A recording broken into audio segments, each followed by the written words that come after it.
Does your job match your personality? Hi, I'm Cora Naylor, certified coactive coach and emotion co-practitioner. Often empty nesters start new jobs or businesses after the kids are grown.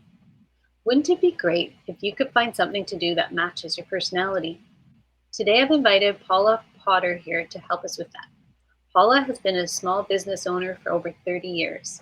She's a recognized DISC expert as well as a Myers-Briggs practitioner. Paula is a speaker, trainer, and coach focusing on team building and leadership through understanding herself and others. She's known as the relational leader and has spoken to over 40,000 people in her career. She says her gift is to bring out the brilliance in others. So, welcome, Paula. Thank you, Cora. It's a pleasure to be here. Yeah, I'm excited. I know for me, over the years, I've done a few different kinds of tests because it's taken me a long time to figure out what I wanted to be when I grew up. Yes. I And think it takes a lot of us, a lifetime's journey to figure that out. We're always reinventing and rethinking that. yeah, and it's nice if we can start sooner, but Yes. there's never a bad time to start either. And sometimes we need to wait until after our kids are grown to start something new, and it's never too late. And I hear a lot of ladies saying, in their 50 something, oh, I'm getting too old, life's over. And we've got so many years left, and there's so many things possible. So excited to get some tips from you today. Absolutely. Thank you, Cora. So yeah, maybe you can give us a little idea about how these tests work and what we can get out of them. Okay. Well, I think one of the things, and I thought maybe we would focus on three things today. So, one of the important things is to really know yourself. That's important. And that's a lifelong journey. Number two is to really focus on what it is that you want for this next phase of your life. And as an empty nester, you've had a lot of change. And so, it's important to really evaluate what you want. And the third one is then to commit to a doable action plan. Even if you just take baby steps to get started, you can make some progress in moving forward. So, I have, as you mentioned in my intro, I've used different assessments over the years. And I think what's really so awesome about, regardless of what kind of assessment, we'll talk a little bit about Myers Briggs today, but you can use any of them. There's strengths, strengths finder. There's kind of a colors. There's just a variety of things. All versions of DISC, and maybe you've found one that has animal differences and that. And so I encourage you to think about it as not just a once and done. It's kind of a return and learn. So what can I do to constantly be learning more about myself? I kind of think of it as like an onion. So you're peeling back all of these layers. And each time you do a little bit towards self-discovery, it gives you just a little bit of additional information to put into your puzzle of what's important to you and what you want in your life. So I think, when you're looking at Myers-Briggs as an example, we'll start with that one. And if you've taken it before, it's always good to kind of take one again, just to kind of see, has anything shifted? Has anything changed? And those of you that are empty nesters, you've probably had this happen to you. I know I certainly have, where you're raising your kids and you're thinking, how can it be that these two or three or one child or however many you have, are so different than I am or different than their sibling. They were raised in the same household and yet they see the world entirely differently. And sometimes we want to try, I think, as a parent, as a coworker, as a spouse, to really try and mold the other person into our image or what we think how they should see the world. And it's just not that way. So, would you like me to give you just a little bit of an overview of the Myers-Briggs, Cora? Yeah, yeah, that'd be great. And I know, just going back to what you were saying about kids being different, I'm the mom of identical twin boys, and as much as they have many interests the same, they're very different at the same time. So if people think, their other kids are different, imagine having identical twins Oh and my how different they gosh. And I would bet, Cora, that you started to see those differences at a fairly early age for those kids. yeah, And yeah. there's been a lot of research and study over the years about, is it nature or is it nurture? And it really is a combination. Both of those play in. But when you look at, I think, the nature piece of it, which is really kind of what you're alluding to, is, and with my grandkids, I noticed so early on what a difference there is between my little granddaughter Lily and my grandson Jack. I mean, just in how they interact in the world. And so the important thing is, and that's something I think I've worked with and learned over the years, is people have to be able to be themselves. We need to encourage that, and to, whether it's you as an empty nester, or it's your kids or your spouse, we've got to really focus on the gifts, whether it's spiritual gifts, whatever it might be, that that person brings to the world, and then they'll thrive. The worst thing we can do is try and put someone into a box and expect them to act the same way we do. That's a little bit of craziness. Yeah. So, all right. So let's look at the Myers-Briggs, and it's been around for a long time. It was based on the work of Carl Jung way back in the day, and he was a interesting character himself. But then there was a mother-daughter team that actually started really spending decades looking at his research and the model, and building the Myers-Briggs. So I want you, as I'm going through these, there's 4 different dimensions of the Myers-Briggs. So if you have a pen or pencil, you might want to jot a couple things down here. And then those 4 dimensions, it comes out to about 16 different types. That sounds like a lot. I don't expect you to remember everything, but I'm going to focus on the 4 dimensions right now. So the first one is either extroversion or introversion, a preference for that. And it's kind of how, the analogy that I like to use is, think of a battery. And if you have a battery inside of you, what do you need to do to recharge your battery? So as an example, think about going to an event. I mean, I know we're not doing a lot of that right now, but if you've been to a conference or some kind of a convention, so at the end of a day of sessions, or maybe you've gone to something with your kids, whatever it might be, at the end of the day, the extroverts are like, oh, let's go down to the bar and have a drink, or oh, let's go out for dinner. That's exciting. That energizes them. People that have more of an introversion preference, they can do all that, they can enjoy it. It's draining for their battery. So to recharge the battery, they need to go spend a little bit of quiet time. No, I think I'll just go back to the room. I've got some things I want to do. And they just want to be able to relax and unplug. And that's how they re-energize. So that's a really important component. And does that make sense to you, Cora? Can you see yourself? Oh, yeah. Okay. I'm all right. an introvert. Yeah. Okay. I'm curious on your twin boys. Is one more of an extrovert, one an introvert, or are they Okay. Yeah. Okay. And then the second dimension is how we gather information in the world. And so on the extrovert introvert, they use an E and an I. So that's the first dimension there. And then the second dimension, when we look at how we take in information, there's the sensing versus the intuitive. So we use the S for sensing.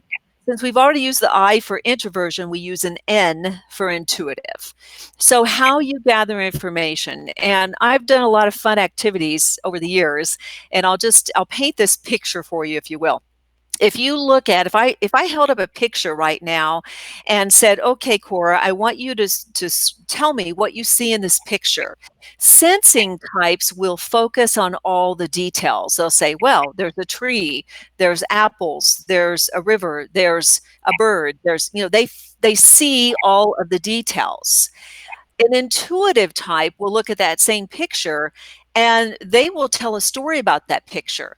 Well, it's a very peaceful, comfortable setting. I think there's probably a family that lives over there, and they enjoy baking pies from their apples that they've just picked. It's like totally different a way of looking at things.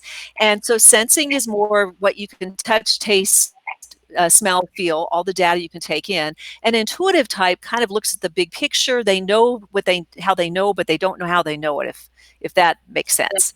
Okay. All right. Awesome. Just curious, Cora, what do you think you are on that? The sensing or the Probably more of a sensing sensing? than Okay. intuitive. All right. And we can be close on some of these four scales here. So an S or an N for sensing or intuitive. Then there's the issue of how we make decisions. And so you have either those that are thinking or those that are feeling. And that doesn't mean that thinkers can't feel and feelers can't think, but it's just a matter of how we tend to make a decision. And a fun activity that I always love to do, and if you have, again, with your kids, I've used this with younger kids too, and it's fascinating. You can say, okay, so your team has really won this big tournament or a big event, or some kind of a thing, contest. And so as a reward, we're going to send 4 of the team to Hawaii for an all expense paid trip. Let's just say that. You have to decide which 4 of your team members will take this trip. And it's, again, I love this exercise because the thinkers are very analytical about it. And they'll say, well, we need to develop some criteria. And based on what people contributed or based on this, they've got this whole criteria, and they're very methodical about how they evaluate who gets to go on the trip. The feelers are typically over here going, well, I really want us all to be able to go. Maybe if we did a bake sale and we did this fundraising, we could take everybody. We can raise the additional money because they want to include everyone. So, Yeah. Oop. I think we lost you for a second here.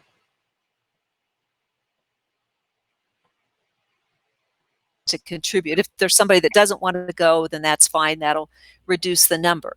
So what do you think on that? Are you more thinking or feeling or combo? More thinking, but but also feeling, but maybe we can think on the way. There you go. Absolutely. Okay. And then the last dimension is how we live in the world. And so the letter that we use for that is J for judging and P for perceiving.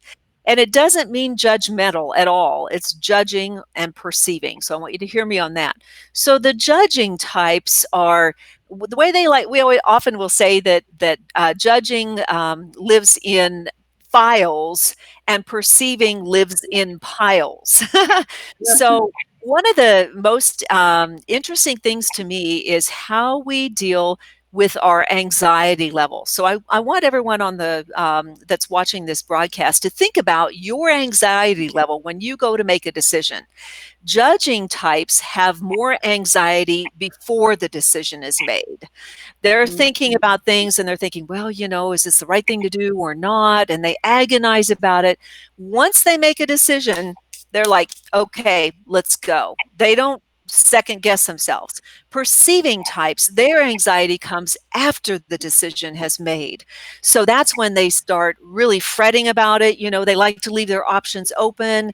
Maybe they made a decision too soon. So think about your anxiety level there, and that also will give you a clue into whether you're a judging or a perceiving. So what about you, Cora, on this one? What do you think? Generally judging. Okay. Yeah. Okay. More often. Okay, so more organized, and you like to be able to have a decision made, and then we'll move on and all. I have to tell you, very fascinating that the very first time I was ever introduced to Myers-Briggs was actually in marriage counseling with my first husband, and we were exact opposite on every 4 of the dimensions. And so, as an example, when you look at the different letters, he was an ISTJ. Which it sounds like you might be, Cora, and I'm the exact opposite. I'm an ENFP, and so it was such an eye opener for me. Now, people, and let me make sure I make this clear: people that have differences can totally do very, very well together. It's a matter of shared respect and trust and all of those things. So I just think it's very fascinating. So that's enough for maybe kind of an overview, but I'm sure you have some questions on that. I'm sure we could go on here for hours, but Yes. we're almost out of time. But okay. That's a great start for people just to be aware of those different personality types and how they might fit in, and sometimes even within a team in a workplace, or if you're an entrepreneur, it just line up with what you're doing. So I'm Yes, sure if people want to get more information and learn about these, and it's great for empty nesters, but it also could be great for their kids too. Maybe they absolutely. started doing that in high school and they can kind of figure out what direction they want to go. It might help them narrow down the way that they want to go. So if people want to reach out and get their kids tested or them themselves, they can get a hold of you through your website here, paulapotter.com. That's exactly right. And also, let me just say that many community colleges and different universities, that kind of thing, for adults as well, have career testing kind of centers. And sometimes you can get some of these assessments there as well. There's a lot of reading material out there. And so I would encourage you to do a little bit of journaling about, what you want, and that will in your life, and that will help direct you. We also talk about temperaments. I don't want to take too much more time, but there's 4 different temperaments, and some of them are very good at immediate, in the moment problem solvers, and those go towards certain temperaments. Others are much more about, kind of vision and harmony and idealistic, and they go in certain temperaments. If you just even do some research just on Google, I just for fun did a search on suggested careers for Myers-Briggs types, and it breaks it down, and every single of the 16 types has some suggested Well, that's careers. So, awesome. yeah, Awesome. So again, thank you so much for being on here today, Paula. thank you. Tons of awesome information. And if anybody again wants to get a hold of her, just reach out to Paula through her website. It's running along the bottom here, paulapotter.com. And if you're an empty nester and you're wanting to hang out with some other empty nesters, find out more about the interviews that we're doing or get some support, comment below with a yes and we'll get you added into my empty nest group. And we'll look forward to seeing everybody next time. Thank you, Bye. Cora. All right, bye.